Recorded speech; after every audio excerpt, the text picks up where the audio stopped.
September 2010, and a crowd gathers on a remote hillside in Sussex to pay their respects to Indian war heroes.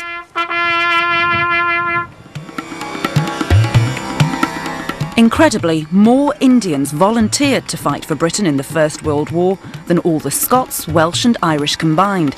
And of that number, up to a third of the soldiers were Sikhs, despite making up just a fragment of India's population. The Sikhs had always been soldiers. They'd had to be soldiers because to survive, they had to fight. In this week of Remembrance, this is the little-known story of the Sikhs who answered Britain's plea for help in 2 world wars. The contribution that Sikh airmen make during the Battle of Britain is a very key contribution. I was dragged out of the aircraft, people saying, "Oh, he's still alive, he's still alive." They helped save Britain from Nazi tyranny. We wanted to fight against Hitler because we wanted democracy. And laid down their own lives for this country's freedom. German regiments, seeing Sikhs who were fighting against them, running out of ammunition, taking out their swords and marching towards them. And we discover why the modern-day British Army is so keen to recruit young Sikhs. You know, in the army we promote integrity, you know, courage, discipline. Them things are part of our religion.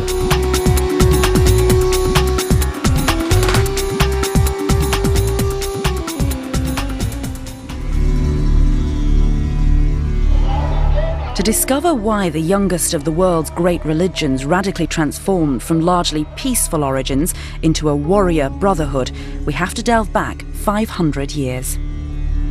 The Sikh way of life started in 1469 with the birth of our first Guru, Guru Nanak Dev Ji.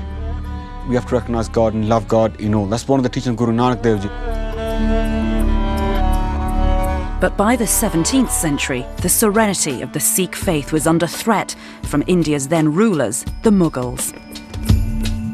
The first 5 gurus, our first 5 teachers, did not bear arms, but the following 5 did bear arms. Mughal state executes at the beginning of the 17th century the 5th guru, and there's felt to be a need to change the nature of the community as a result of that. You have 2 courses. You can either bend to their will or stand up and be counted and actually fight against the suppression and the persecution.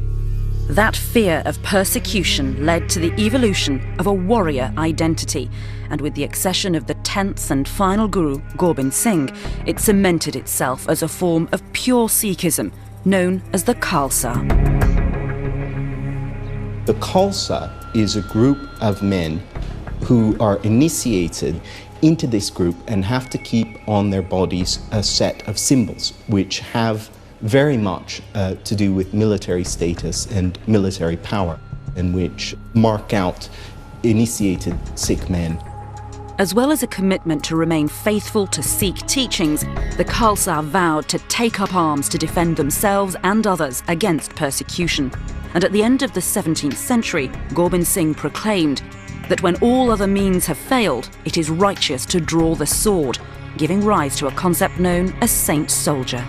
A Sikh is supposed to be a saint soldier, like in their life, that you not only do you meditate in prayer and show the kindness and willingness to God, but you also oppose oppression. During the 18th century, Sikh armies proved their fighting power with key victories and conquests in their native Punjab. But a new foe emerged in the mid-19th century as the British Empire extended east.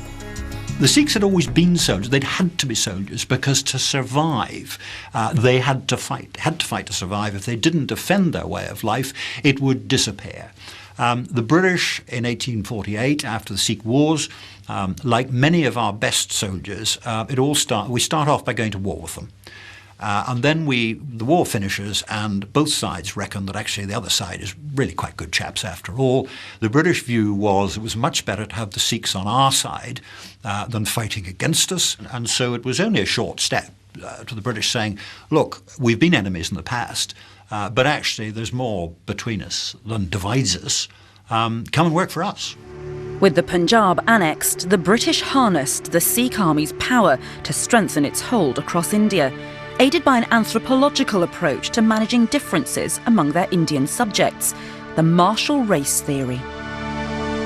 A martial race is, in the British conception, it's a community of people that had a very kind of specific military ability, and they identified the Sikhs, the Gurkhas, various other races in India that they believed were martially skilled, militarily skilled, and they admired these and tried to recruit them into the British Army. After the Anglo-Sikh Wars, there was a specific attempt to get Sikhs into the British Army. Once they had been baptised and taken an oath to Sikhism, they knew that the Sikh, once on a battlefield, he would fight till the end. So there was that loyalty to the banner they were fighting under. By the early 20th century, the Sikhs' homeland, Punjab, was providing over half the troops used in the British Indian Army, despite Sikhs making up just 1% of the country's population. And with the onset of the First World War, Britain found it had a useful new source of war conscripts. British Army went across to France in 1914. It took a huge number of casualties. The only army that could reinforce it, the only army that was almost as big as the British Army and was regular and properly trained and experienced, was the British Indian Army. And very, very early, as early as September 1914, Indian troops were moving from India by sea over to France, coming up and taking their place in the line on the Western Front.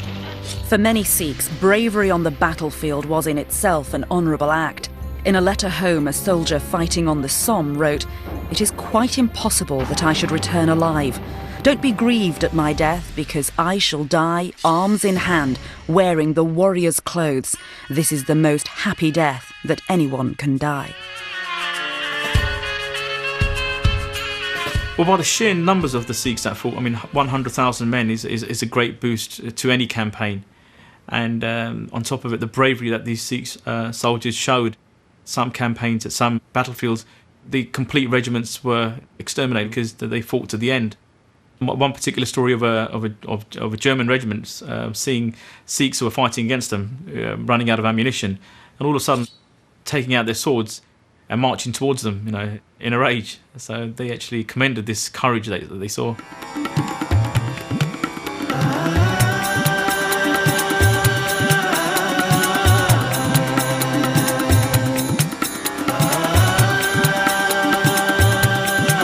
The news of the Sikh soldiers fighting in the Eastern or the Western Front was covered by all the newspapers worldwide, French papers and American papers, mainly to show their flamboyant and colourful uniforms as well and appearance, but at the same time showing that the Sikh soldiers had rallied and come to fight under the banner of the British Empire. We've got some lovely images showing them marching through the streets and the local French crowds greeting them, throwing flowers. And this wasn't just because this was an Oriental figure marching through the streets of Paris, but really there was genuine love and genuine affection that these Sikh soldiers had come to save them. In 1916, the Germans made audio recordings of Sikh prisoners of war captured on the Western Front and only handed the tapes to the British Library earlier this year. In this harrowing recording, 24-year-old Mal Singh tells of his own tragic predicament. अंग्रेजा की नौकरी की वो आदमी जुर्ग की लड़ाई जो आ गया उस आदमी नू जर्मनी ने कैद कर लिया इत्थे होर रह गया ताऊ आदमी मर जाऊगा. Sikh soldiers were deployed in the harsh European trenches, like Jaimal Singh Johal's grandfather, Manta Singh. The war broke in 1914 and his regiment was sent to Europe. The conditions were very rough. Trenches, and of course in Europe when the winter comes in, you can well imagine snow, rain, and mud everywhere. This is my grandfather, Subhadar Manta Singh. Looking at the size of the turban, it makes the soldiers look at least about 6 inches taller than his normal height. And next to him is Captain Henderson. His senior officer, Captain Henderson,